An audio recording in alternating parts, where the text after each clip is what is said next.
नरेंद्र मोदी की सरकार ने बांग्लादेश के खिलाफ जो प्रोपेगेंडा वॉरफेयर स्टार्ट करके रखा हुआ है, इस सिलसिले को पिछले दिनों आगे बढ़ाते हुए एक बहुत बड़ा क्लेम इन्होंने कर दिया और सरकारी सतह पर किया। यानी ऑफिशियली उनकी जो मिनिस्ट्री ऑफ एक्सटर्नल अफेयर्स है, उनके ज़रिए उन्होंने ये क्लेम किया कि 2200 से ज़्यादा अटैक्स बांग्लादेश के अंदर हिंदू बिरादरी के ऊपर हुए हैं। जब से लेकर मोहम्मद यूनिस की सरकार आई है, 2200 अटैक्स। अब इतने थोड़े अरसे के अंदर अगर आप इस डेटा को सही मान लें तो ये तो सिविल वॉर की सी सिचुएशन है। 2200 अटैक बहुत ज़्यादा है। और इस खबर पे अगर कोई बिलीव कर ले तो असल में इंडिया आलमी बिरादरी को ये कहने की कोशिश कर रहा है कि वहाँ कोई सिविल वॉर चल रही है बांग्लादेश के अंदर, और उस सिविल वॉर में इतने ज़्यादा अटैक्स बांग्लादेशी हिंदू कम्युनिटी के ऊपर हुए हैं। नाउ इस खबर के ऊपर बांग्लादेश ने रिएक्ट किया है और बांग्लादेश ने कहा है कि ये जो डेटा इंडिया की जानिब से बताया गया है ये गलत है, गुमराहकुन है और झूठा डेटा है। इसमें किसी किस्म की कोई सच्चाई नहीं है। बहुत ज़्यादा बढ़ा चढ़ा के इन्होंने डेटा को दुनिया के सामने रखा है। असल फिगर्स ये नहीं है। The print Indian news outlet है, इन्होंने इस डेवलपमेंट पे रिपोर्ट किया है कि Bangladesh dismisses ministry of external affairs figure of 2200 incidents of violence against minorities in 2024. Chief Advisor's Office says there were only 138 incidents of violence against minorities and Hindus in country this year, mostly between 5 to 8 August, and were political in nature. यानी वो जो शेख हसीना की सरकार धपड़दूस हुई है तो वो जो 2-3 दिन थे 5 अगस्त से लेकर और 8-10 अगस्त तक जो सूरत हाल वहाँ पर ख़राब रही, पुलिस वाले कई जगहों पर भाग गए थे थाने खाली करके, तो उन दिनों में वो कह रहे हैं कि कुछ वाक़यात हुए थे, लेकिन वो सिर्फ 138 वाक़यात थे। ये 2200 की फिगर जो इंडिया बता रहा है ये गलत फिगर है, झूठी खबर है, उन्होंने कहा है। और मजीद वो कहते हैं कि the figure is misleading and highly exaggerated according to the independent human rights organization Enos Salish Kendra. The number of violent incidents against religious minorities in Bangladesh between January and November 2024 is 138, in which 368 houses were attacked and 82 people were injured. Chief Advisor Mohammad Yunus's press wing said in a post on the social media platform Facebook. यानी उन्होंने clear किया है, बांग्लादेश ने भी सरकारी सतह पर respond किया है इंडिया को कि नहीं आप झूठ बोल रहे हैं, 138 को आप 2200 बता रहे हैं। अच्छा आप चलें, यहाँ पर तो ये हो रहा है ना, इंडिया के अंदर जो माइनॉरिटीज के ऊपर अत्याचार हो रहे हैं उस पर खुद आरएसएस वाले परेशान हो गए।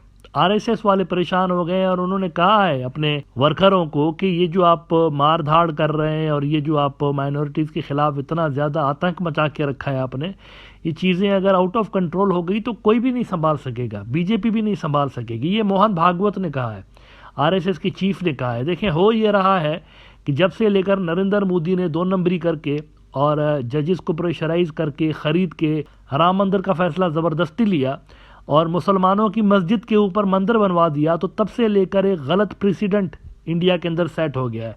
अब हो ये रहा है कि हिंदुत्व के जो गुंडे हैं, हिंदुत्व के जो दहशतगर्द हैं, पुरानी मस्जिदों को, पुराने चर्चों को और पुरानी जो इबादत गाहें हैं नॉन हिंदू माइनॉरिटीज़ की, उनके ऊपर नज़रें गाड़ के बैठे हुए हैं। और बहुत सारी पुरानी मसाजिद, कई 100 साल पुरानी मसाजिद को उन्होंने गिराया है और उसकी जगह पर वो मंदिर बनाने की कोशिश कर रहे हैं, कई जगहों पर बना भी रहे हैं ऑलरेडी। अब इस पे इंडिया का जो बाकी बचा हुआ सोशल फैब्रिक है वो भी जबरदस्त हो रहा है। यानी बिल्कुल इंडिया की माइनॉरिटीज़ को उन्होंने दीवार के साथ लगा के रखा हुआ है। इस पे इन्होंने कहा है, वार्निंग दी है, असल में अपने गुंडों को वार्निंग दी है इन्होंने कि ये बंद कर दीजिए। अगर आप समझते हैं कि ऐसा करके आप लीडर बन जाएंगे तो आप लीडर नहीं बनेंगे इस तरह करके। बहुत बड़ी खबर है, खुद आरएसएस वाले तंग आ गए। ये जो गली मोहल्ले में उनके गुंडों ने फसाद मचा के रखा हुआ है, उससे टॉप की लीडरशिप परेशान है कि ये क्या हो रहा है। हर दूसरे तीसरे रोज किसी न किसी मस्जिद को या किसी न किसी इबादत गाह को ये टारगेट कर रहे हैं। अब तो घरों को भी टारगेट करना इन्होंने शुरू कर दिया है। ये भी मैं आपको चिंता की बात बता देता हूँ कि अब तो घरों को भी नहीं छोड़ रहे, घरों के ऊपर भी क्लेम्स हो रहे हैं कि यहाँ पर मंदिर हुआ करता था। द प्रिंट ने रिपोर्ट किया है, Bhagwat blows the whistle on mandir masjid frenzy, asks if true can sit atop a temple and become an eagle. यहाँ पर भी जो इन्होंने कंप्लेन की है अपने दहशतगर्दों से, हिंदुत्व के दहशतगर्दों से, उसमें भी वो तज़हीक से बाज नहीं आए, इंसल्ट करने से बाज नहीं आए।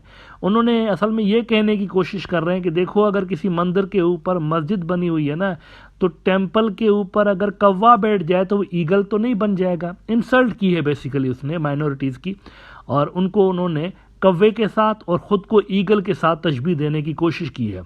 कहते हैं when RSS sarsanghchalak is calling a halt rush of masjids built over mandirs claim it could stem from realization that it will be impossible for BJP government to maintain order if issue goes out of control। अच्छा, वैसे इसी हवाले से वो जो राम मंदिर का जो चीफ पुजारी है उसने भी कहा है कि अगर आप लीडर बनना चाहते हैं ना, मस्जिद गिरा कि मैं मंदिर बनाऊंगा, तो इससे लीडर नहीं बनेंगे।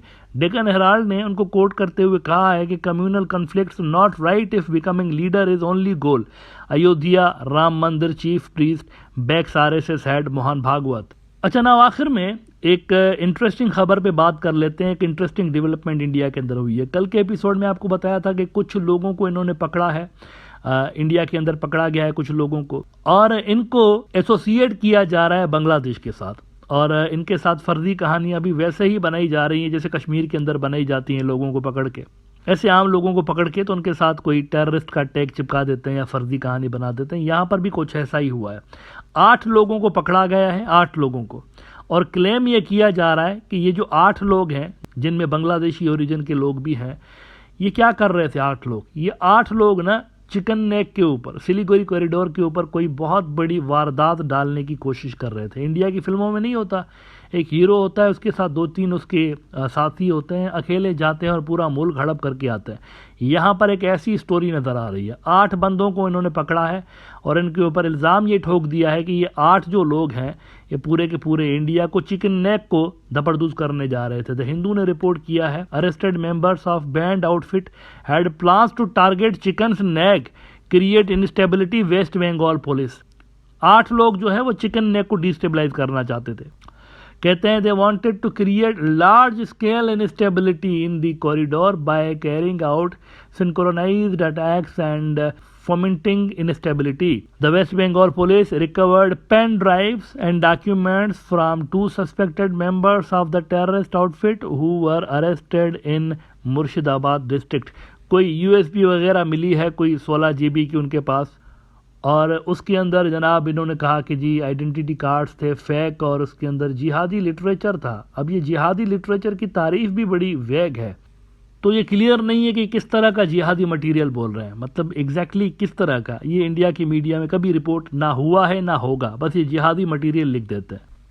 अब मुझे नहीं पता कि वेस्ट बंगाल पुलिस या इंडिया की जो लॉ एनफोर्समेंट एजेंसीज हैं उनके क्लेम्स में किस हद तक सच्चाई है या किस हद तक सच्चाई नहीं है, लेकिन जनरली ऐसा देखा गया है कि इस तरह की जो झूठी सच्ची रिपोर्ट्स होती हैं उसको इंडिया नैरेटिव बिल्डिंग के लिए ज़रूर इस्तेमाल करता रहता है। अपने प्रोपेगेंडा वॉरफेयर के अंदर वो इन रिपोर्ट्स को, इन वाक़यात को ज़रूर इस्तेमाल करते हैं नैरेटिव बिल्डिंग के लिए कि देखें हमारे फलां नेबर से कितना बड़ा थ्रेट है, हमें यहाँ से बंदे उठ के आते हैं, हमारी तरफ आतंक मचाते हैं, हमारी तरफ कार्रवाइयाँ करते हैं, हमारी तरफ अटैक्स करते हैं। तो एक्चुअली सब्सटेंस कुछ हो या ना हो कार्रवाई के अंदर, लेकिन कम से कम इस तरह की जो कार्रवाइयाँ होती हैं या इस तरह की जो रिपोर्ट्स होती हैं इंडिया को इस हवाले से ज़रूर हेल्प करती हैं कि वो जो नैरेटिव बेचना चाहते हैं कि हमें थ्रेट है, इन इर्द गिर्द के मुल्कों से थ्रेट है और इनके अंदर से लोग हमारी तरफ आकर तो शरारतें करते हैं, ये नैरेटिव बेचने में कम से कम इंडिया को आसानी ज़रूर होती है।